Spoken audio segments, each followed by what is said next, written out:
Hey everyone, Sumo Spiffy here. After we took July off from wrestler breakdowns to talk about injuries in sumo, which was really just a breakdown of breakdowns if you will, we're back to stare into the sporting soul of another specific rikishi, this time Onokatsu. As you probably figured out from the thumbnail or title, this one's more targeted than other recent breakdowns. We're going to look at Onokatsu's Juryo tournaments to see if we can figure out 1. Why he collapsed so badly in the back half of July compared to his stellar run through all of May and Nagoya's first 7 days, and 2. If it bodes poorly for the Makuuchi debut of sumo's last high Makushita debutante. Rather than talk about him at length though, I want to get right into the matches. Namely, I want to show you his second match from May because it gives a good look at what Onokatsu is all about and especially what he's comfortable with in the ring. Shiden is a Yorikiri guy. Like, Yorikiri is the most common way of winning in general, but Shiden's won by Yorikiri 148 times. Second place for him is only 18, and that's Yori Tayoshi, which is just a Yorikiri where you pancake the dude or otherwise knock him on his ass. Basically, he's a belt guy. But so is Onokatsu, so this should be a match where they know what each other wants to do, and it comes down to who does it more effectively. On the Tachiai, Shiden whips his hands up like a fake out, but it doesn't do anything. First thing to learn about Onokatsu is that he doesn't care if you hit him. He will lean into anything. And since Onokatsu just goes straight for the belt, Shiden's slower on the attack and has to block his arm. As they battle, Onokatsu pulls himself closer so he can keep Shiden's arm stuck and still get the belt. Shiden, being very much a one-trick pony, keeps trying to force his way inside, but Onokatsu's real comfortable in this bent-over position. He even slides back a little because as long as he has Shiden's belt and Shiden doesn't have his, he's good. But Shiden really commits that right foot forward and manages to work in a grip. His leverage isn't as good, but it's better than being in this position without the belt. Onokatsu swings his other arm underneath for a double grip, but he can't land it. Then he tries to go over top. Shiden defends by rising up, and Onokatsu gives away his leverage advantage. It was fine when he was hanging down on Shiden's arm, but now he's let Shiden get into a much better position and he's going backwards. It's hard to tell if Shiden releases his belt grip on purpose or if he was forced off for some reason, but he lets go and can't immediately get it back, so he locks in on the left instead. Onokatsu slides his right arm inside that huge gap before Shiden can body him up, but he doesn't go for the belt. He pulls Shiden close to straighten them both up and make it harder for Shiden to drive him back. In the middle of all this, on the other side where we can't see, Shiden gets the top layer of Onokatsu's belt in his right hand. And when Onokatsu pulls his right hip back, Shiden doesn't insist on hanging on. That move opens space between them, so Shiden releases and drives his hand inside because that's where he wants it anyway.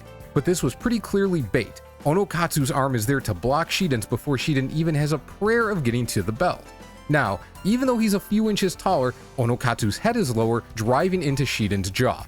That is uncomfortable no matter who does it, and it's gotta be that much worse with guys this size. Now Onokatsu wants the belt with his right hand, but he's not letting Shiden's left arm get free. He already has the belt with his left, so now the priority is defense. He torques Shiden's body so that his head pushes Shiden's away from the direction Shiden's body is getting twisted, turning the position into a nightmare. Shiden's only hanging on by that one loop of belt, but then Onokatsu gets his right hand inside for the underneath grab, and then everything is lift and push. Shiden's in no position to resist. Let's look at the key points in the match. First, when Onokatsu got the initial belt grab, his first plan was to keep Shiden away from his own belt. When Shiden succeeded in matching his grip, he tried attacking, but did a poor job and allowed Shiden the opportunity to drive him back. As that happened though, he defended himself intelligently by pulling Shiden in to blunt the force of the drive, and then had a plan already in place once he got Shiden to let go of the left-hand belt grip. Once he secured a highly favorable position, he didn't rush. He slowly worked things more and more to his advantage until he had a solid double grip and there was little risk of Shiden escaping defeat. What you should take away from this is that Onokatsu is an excellent defensive fighter. Unlike a lot of guys, even a lot of veterans, he's very good at using his physical superiority to stop himself from losing and take whatever time is necessary to grind out a win. The average sumo match lasts around 6 seconds. He's no Hokuseiho, thank God, but Onokatsu generally takes a fair bit longer, and that's by design. It plays to both his defensive ability and the fact that his attack isn't as strong right now. Now that we've set some baseline expectations, let's watch some more matches and see how they play out.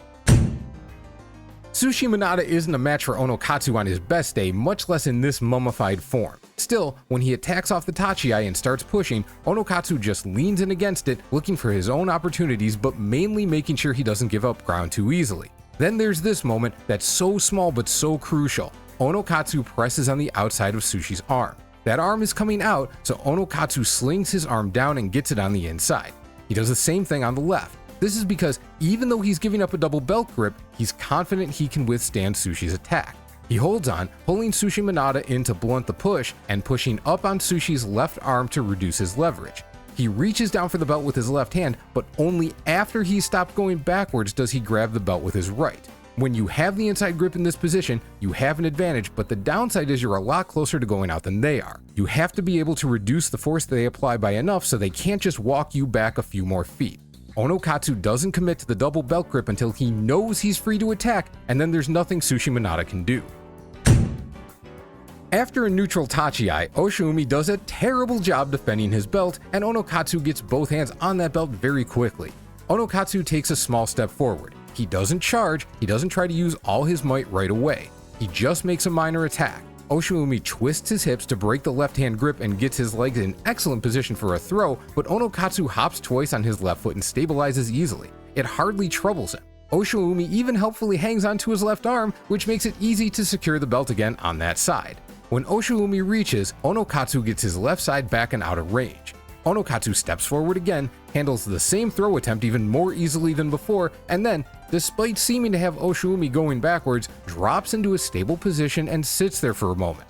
From that position, he starts another drive, and no matter what Oshiumi does to try and escape, Onokatsu's main goal is to keep his feet in front of Oshiumi's and not let his opponent get off to the side at all.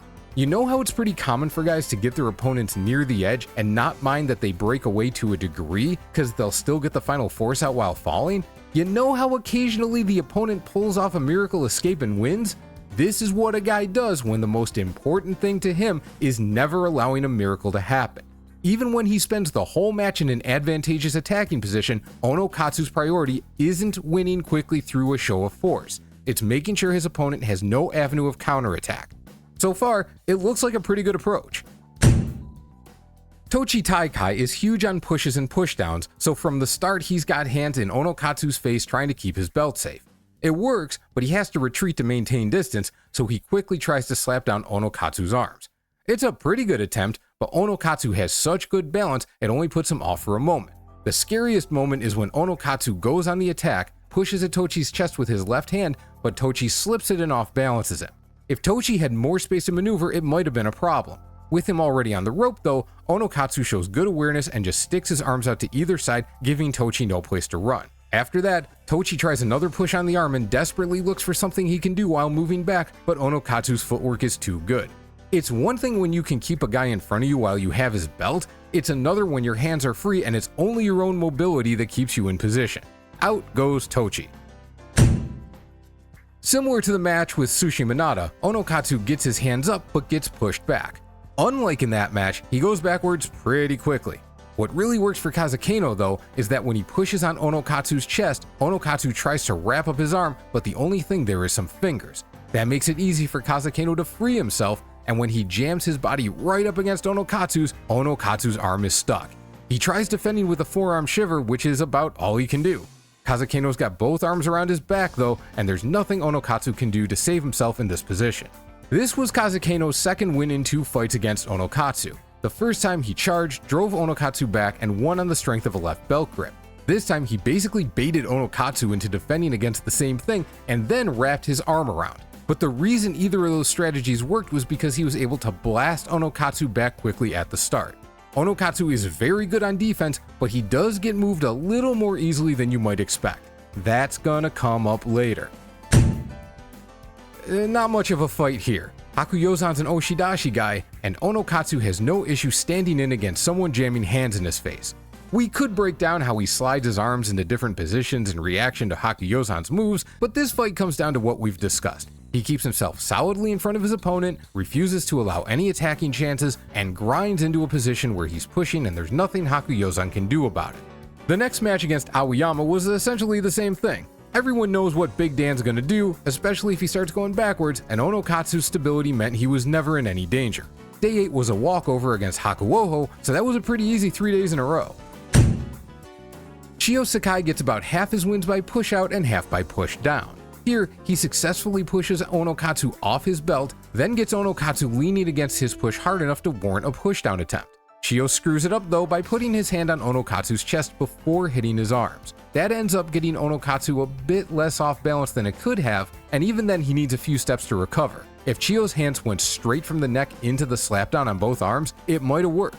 In any case, the stagger still gives Chiyo an opportunity, and he pushes Onokatsu's face to keep him going in that direction. Onokatsu's recovered too well though, and Chiyo has to defend himself again. Onokatsu gets that big ol' paw in Chiyo's face, but look at his feet. They're way split up and he's completely open to his left if Chiyo can apply any kind of force in that direction. If Onokatsu broke the cardinal rule of the channel, don't stick your hand to the guy, Chiyo might have found a parry and another chance at a slapdown. But Onokatsu's a smart guy, gets his hand out of there, and when Chiyo tries the pushdown, Onokatsu's left foot is in a better position and his right arm is on Chiyo's side to help maintain the balance. Onokatsu wraps Chiyo up and takes him back and out from there. Chiyo Sakai did what he could and didn't fight badly, he just didn't have any answers for Onokatsu's stability and how hard it is to get him off you once he's coming forward. This is a very odd Tachi-ai. Onokatsu blasts in and Shimane-umi kinda doesn't move. He just catches him, just leans forward enough to not get moved backwards in the process. Onokatsu was halfway to him before he moved at all though, so it looks like he was incredibly slow on the draw to a degree that doesn't really ever happen. Anyway, Shimane-umi initially blocks Onokatsu's arm, but Onokatsu spider crawls his fingers to the belt. It looks like Shimane-umi hulks out and just shoves Onokatsu's hand off his belt, which is not a thing that should happen, but if you slow it down, you can see Onokatsu had the sagari, those little beads sticking out of the mawashi, and those popped free with his hand. That's the last interesting part though.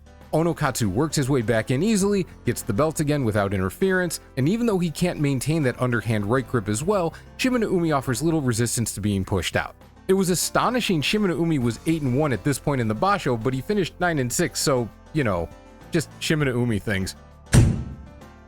When this showed up on the schedule, it looked like a blowout waiting to happen. It ended up as the most Onokatsu match ever. It also had this little highlight at the start where Chiyomaru starts serial killer choking the kid, then tries to yank his head into a pull down. It wasn't even a bad idea considering how busted up Chiyo is at this point in his career, but it didn't come close to working.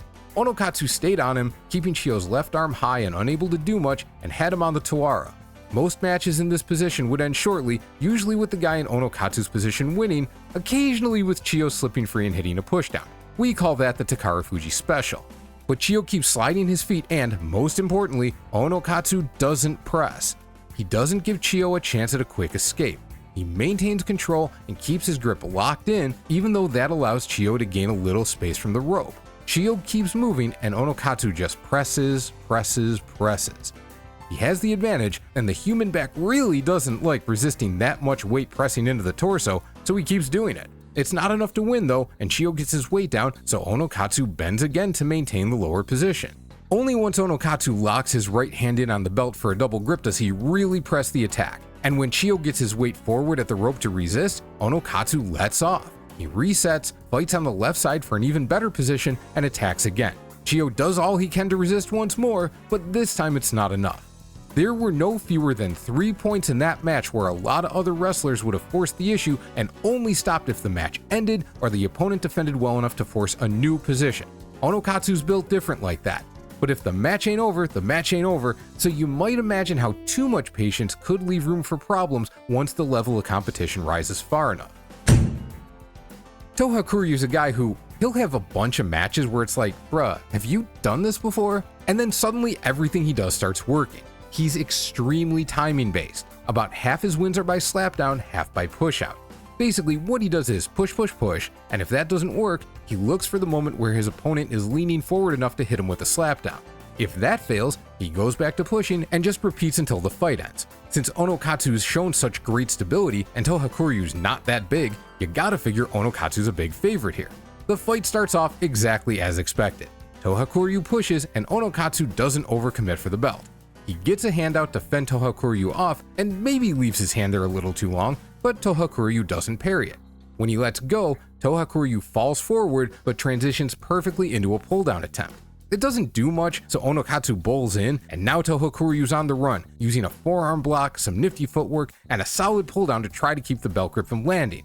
This spins him into a surprisingly good position, with Onokatsu's back to the rope and lined up for another shove. The ending's a little anticlimactic though. They push fight for a bit, but Tohakuryu gets his left foot too far back and he's not able to keep his footing. This is the kind of match that's tough to gauge as far as Onokatsu goes. He was never in serious trouble, but Tohakuryu isn't on the same level as the guys further up the Banzuke, which is where we expect Onokatsu to go. He's content to not leave openings for inferior opponents, which is sensible and clearly worked in May, seeing as this match made him 11-1. But no one's really pushed him to do anything else, and his one loss came against the only guy who was able to thwart his defense. So, for such a dominant record, it doesn't say as much as we might want about the future.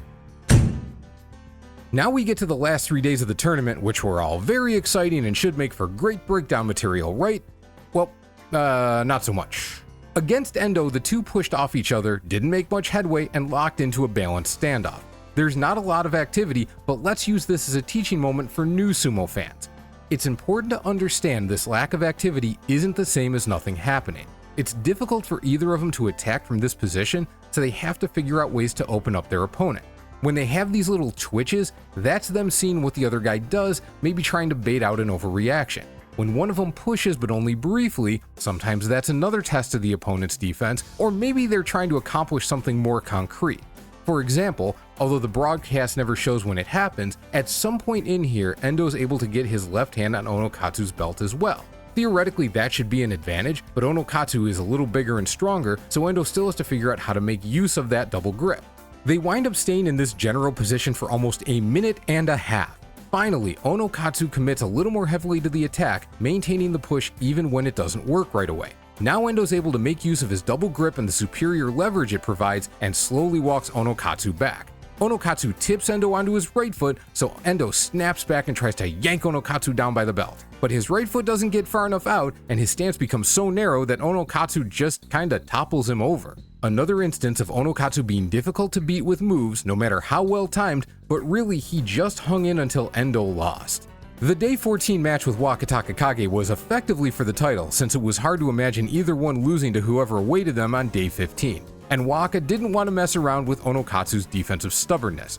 There's the Tachi-ai and whomp. This is something that really defines top-level guys, their ability and willingness to fully commit to whatever they think will work. Waka clearly knew Onokatsu was good at getting his weight forward, and even though he's probably strong enough to take Kazakeno's approach, going for the immediate slapdown reduced the risk to his healing knee while also preventing Onokatsu from finding his balance. It's also quite possible no one's ever done this to Onokatsu before, which made it that much more likely to work. Just a great decision by Waka.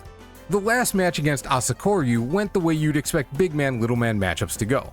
Asakoryu is insanely strong and pushes around even the biggest guys, but when he tries to throw Onokatsu, once again, Onokatsu barely loses his balance. Onokatsu even goes for a quick toss in response, but aborts immediately when Asakoryu maintains position. Asakoryu makes another throw attempt, which goes so poorly Onokatsu actually releases the belt to charge in. It seems like he's willing to attack more when the size gap is big enough, which, it's something, I guess. Onokatsu presses, forcing Asakoryu to the rope. Like with Chiyomaru, when he might be able to get Asakoryu out but would have to seriously commit to the push, he lets off even though that gives Asakoryu some space. This lets him reset his position before pushing again, and now Asakoryu can't do anything about it. A lot of wrestlers, good wrestlers, could stand to at least try this more patient approach sometimes. So Onokatsu finished May 13-2 with one loss to the only guy who really managed to push him back and one loss to Waka Takakage's tactics. This basho showed excellent footwork, stability, and defensive awareness, but very little in terms of highly active attacking. He did attack effectively when his defense created opportunities, but arguably the only matches where he simply attacked and didn't wait for an opening were against Hakuyozan and Aoyama. We might include Oshoumi and Asakoryu as well, since he moved forward and the flow of the match did more to dictate not overcommitting to the attack. Still, that's not a lot of getting after the opponents in a sport that's generally defined by offense at the top level. Now we get to Jekyll and Hyde July. We know how the basho went. How much does what we saw in May play into that result? After the Tachi-ai, Onokatsu and Daiamami match belt grips. Then Onokatsu hops left towards the Tawara with a little baby pull-down attempt that's likely just meant as a distraction. This is already a bit unusual in that Onokatsu is moving his feet rather than getting low and trying to improve his position with hip placement, and putting his back to the rope against Daiamami is a pretty questionable decision. But Daiamami's so statuesque that it's not an issue for Onokatsu to step back to the right and snap his hips to free his belt. The hip snap does create a bit of backward momentum, and Daiamami uses that to lumber forward, but he doesn't get the belt back until Onokatsu's already stopped the push, so he never has a ton of leverage apart from being enormous. After that, Onokatsu presses forward, pauses to snap Daiamami's hand off his belt again, and uses the moment when Daiamami tries to get the belt back once more to push him out. If an amateur like me can see how little offense Onokatsu was generating in May, I wouldn't be surprised if Onokatsu got in his ear about it as well. In this case, he never let Daiamami get comfortable, and once he was able to resist the one push attempt, the finish was largely a foregone conclusion. It doesn't necessarily say a lot since Daiamami has nowhere near enough athleticism to hang with Onokatsu, and in the end, lateral movement is more defensive by its nature, but the more active movement is at least a different look. Kageyaki's another pusher, but for as much as I might bag on him, he's more of a challenge than Tochi Taikai or Tohakuryu. At the very least, he's got a few inches on Onokatsu, which alone can be a major pain in the ass. As expected, off the Tachiai, Kageyaki starts pushing, but oh man, that double-handed face shove does work. Onokatsu barely hangs on enough to start sidestepping, and it's to his credit that he gets his hips turned towards Kageyaki before Kageyaki can land another push. This gives him just enough leverage to push Kageyaki's hands away and make him step out first. At the time, I think a lot of us regarded this as a close call, but not a sign of great concern. Not every win can be a glorious victory after all. Maybe Kageyaki surprised him with the force of the push, whatever. Well, let's go on. Toki Hayate is built similarly to Asakoryu, just bigger, but relative to Onokatsu, there's still that double size gap of height and weight. Onokatsu attacks similarly to the way he went after Asakoryu, and the match goes similarly as well. He never gives Toki space to breathe, doesn't overcommit when Toki really leans into the defense, and presses until he gets the victory. As with Asakoryu, this is the perfect approach against this type of opponent, and it's too bad for him there aren't many guys like this for him to fight. Kitana Waka's an interesting dude. He has more Yorikiri wins than anything else, but when he's on form, he clearly has a bigger bag of tricks than most of his Juryo opponents. Yet he's usually stuck in Juryo and has gotten blasted off the planet when he rises to Makauchi. This very much seemed like a match where Onokatsu should win, and could win dominantly, but Kitana Waka might just have a surprise in store. From the start, they each try to claim space by pushing the other back. Onokatsu gets the initial advantage, but notice how his left hand keeps going to belt level. He strongly prefers the belt, so it's not a surprise, but Kitana Waka is more focused on keeping his hands high. Lo and behold, now Onokatsu is losing ground. Kitana Waka straight up misses with the right hand, which nearly leads to Onokatsu getting his belt. He's able to avoid the grab though, and as they push at each other for a while more in the center of the ring, Kitana Waka shows better balance and stability. Onokatsu's big and strong, but he's not as proficient at this part of the game, so he flails a bit and lets his arms get too far outside. This gives Kitana Waka a chance to work inside and get the belt. Onokatsu is quite slow in going for a return grab. It does not look like he's in a comfortable situation. When Onokatsu tries to snake his hand inside, Kitana Waka presses in hard to trap it. As soon as Onokatsu gets it free, Kitana Waka snaps his hips so hard that, combined with having a clamp on his right side, he actually off-balances Onokatsu for a moment. Unfortunately, this ends up working against him because it bends Onokatsu over so far that he can't get the belt. It also puts Onokatsu in a position where he's very comfortable, head low, pressing up on his opponent's jaw, and with an underhand belt grip. Onokatsu doesn't push very hard right away, but Kitana Waka commits to the backward move and sticks his leg in front of Onokatsu's for the throw. Yet again, this sort of tactic simply does not work and Onokatsu backs him out. I didn't realize it until I watched this again for the breakdown, but Kitana Waka outfought Onokatsu here. It wasn't by much, and he did probably make a mistake going for that throw at the end, but maybe not. I have no doubt Kitana Waka realized, if not before the match, then during, that Onokatsu could probably overpower him from an equal position. In that case, going for the win right away might have seemed better than trying to stabilize and work into another good position. But watching it on tape, it looks like Kitana Waka would have been better off not going for a desperation move, steadying himself, and trying to break free to get back into a push fight where he was clearly superior. Didn't happen though, so Onokatsu went to 4-0. Onokatsu's tachiai here is pretty normal, immediately extending his left hand for the belt. But Mitoryu's tall enough to make getting that outside left grip difficult, and big enough that once his weight starts coming forward, he's hard to stop. Big man's been doing this a long time too, and he knows exactly what to do if you're still standing in front of him when he gets you to the rope. Even though we're trying to look at why Onokatsu started losing, and he lost here, there's not a lot to break down. He went for the belt, only was able to get it once he was back against the rope, and Mitoryu doesn't need his belt to heft him out from there. One of the things Onokatsu is known for is that he beat Onosato for an amateur championship, which is how he became the last guy to start his career at Makushita 10. Between that, the similar shape, and the similar names, because we're human and make connections where they don't fit, it's easy to think he should be just as overpowering. But he's 30 kilos lighter than Onosato. There will be matchups, especially against guys like Mitoryu, where he's going to have to find either a better strategic approach or be prepared to move his feet more than usual.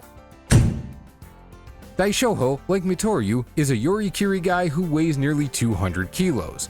Like Mitoryu, he charges Onokatsu on the tachiai, hits him dead in the chest, and immediately slides him back to the tawara.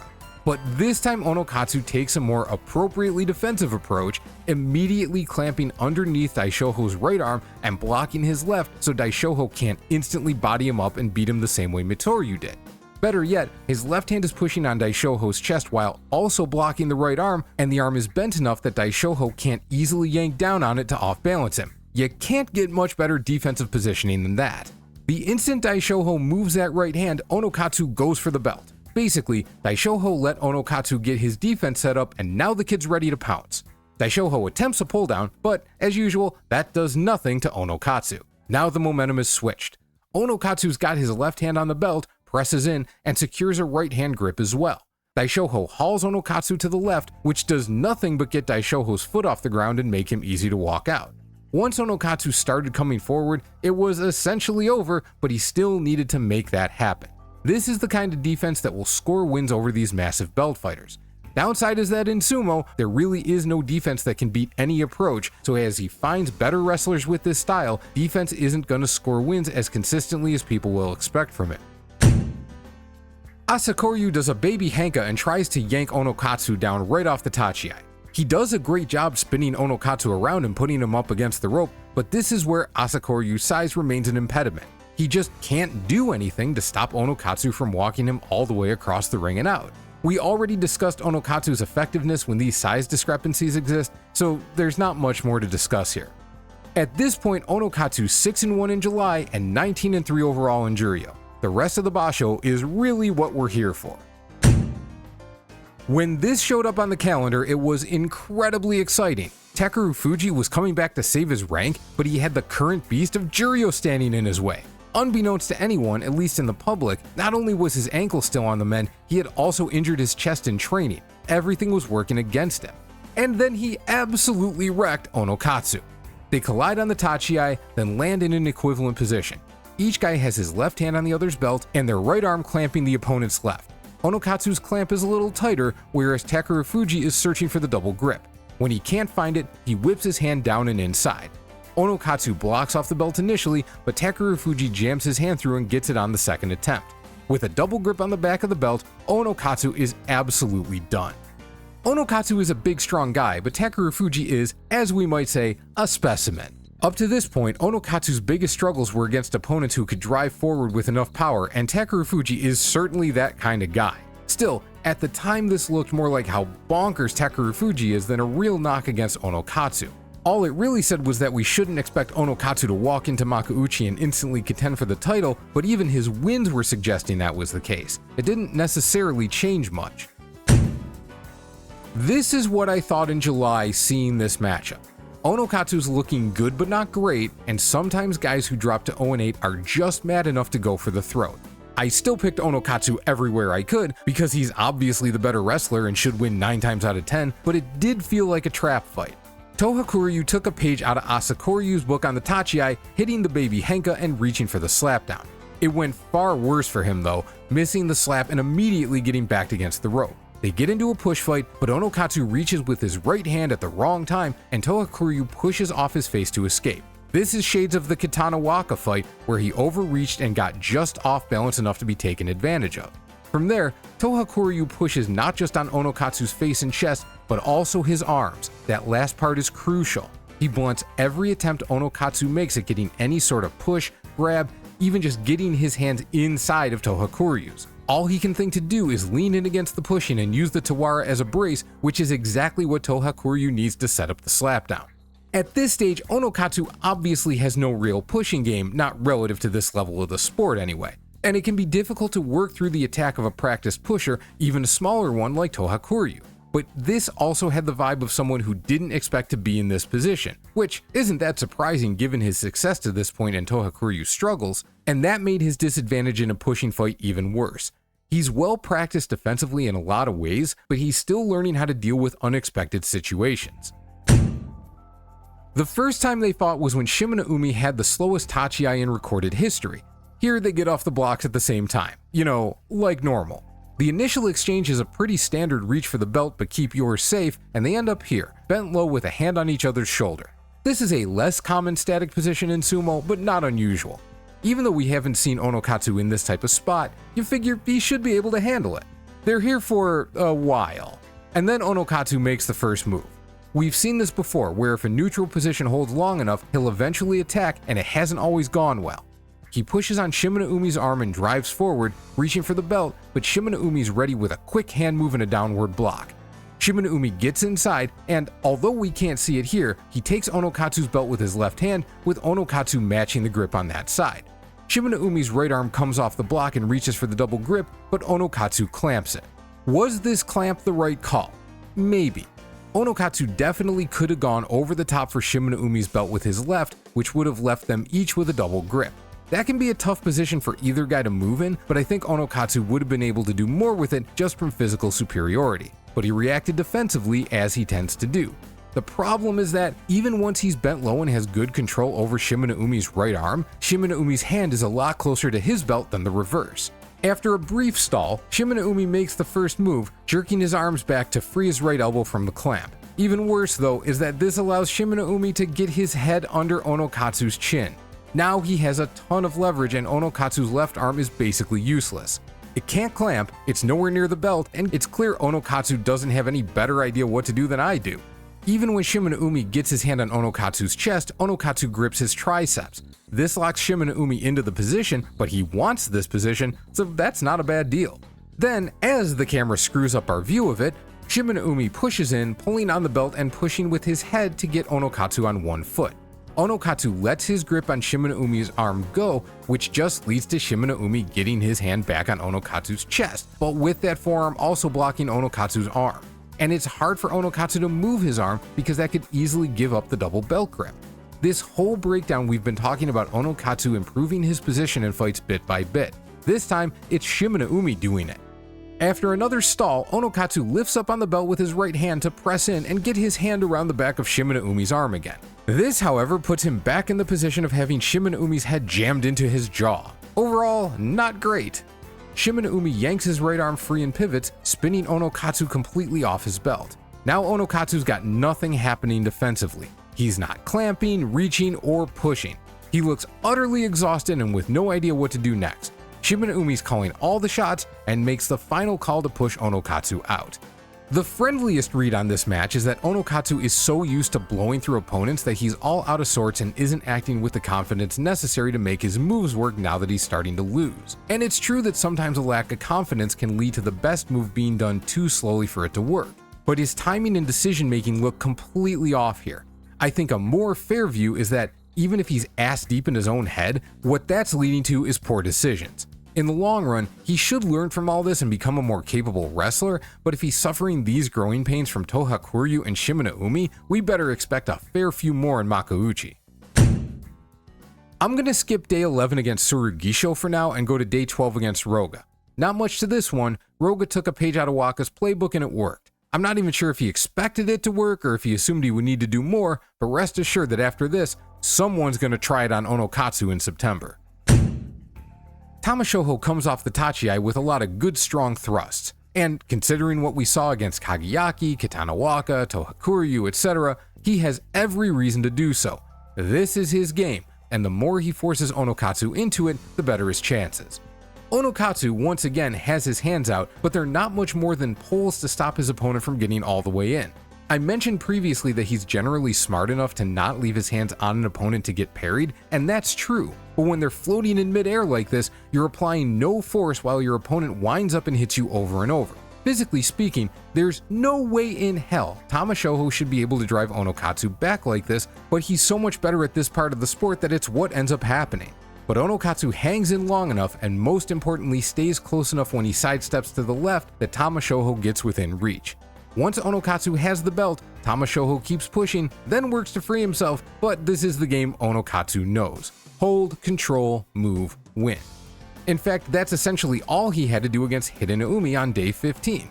He got the belt almost immediately, and after that he let Hidenoumi try whatever he wanted. Eventually he got moving forward and the match was over. But I skipped day 14 too. What's up with that? We're gonna break down these last two fights, days 11 and 14, but not just in terms of Onokatsu's performance. We're gonna look at the judges too. First, Tsurugisho.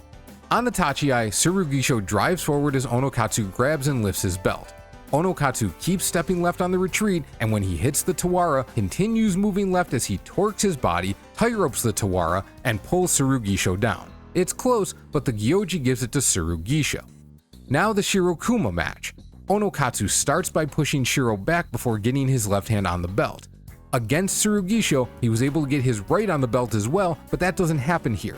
However, he again retreats while stepping to the left, and once he hits the Tawara, pulls the exact same move he used on Tsurugisho.